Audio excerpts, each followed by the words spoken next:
كانت البيوت من طين والقلوب من حب ورحمة وحنين، واليوم البيوت من ذهب والقلوب من حجر. كبرت المنازل وصغرت الأسر،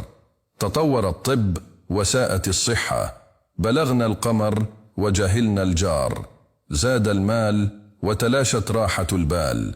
ارتفع الذكاء وقلت الحكمة، زادت المعرفة وتناقصت المشاعر، تعددت المدارس وضاعت التربية، زاد التعليم وقل الأدب، كثرت الأجهزة وتراجعت العلاقات، اتسعت المعرفة وضاقت القلوب، تطورت وسائل النقل وزادت المسافات بين الأفراد، تقدمت وسائل الراحة وزاد الشعور بالتعب، نمت فرص العمل وقل الإخلاص، تنوعت وسائل الترفيه وزادت حالات الاكتئاب، كثرت المدائن وصغرت النفوس، ازدادت الاتصالات وقل التواصل الحقيقي. نسأل الله العفو والعافية،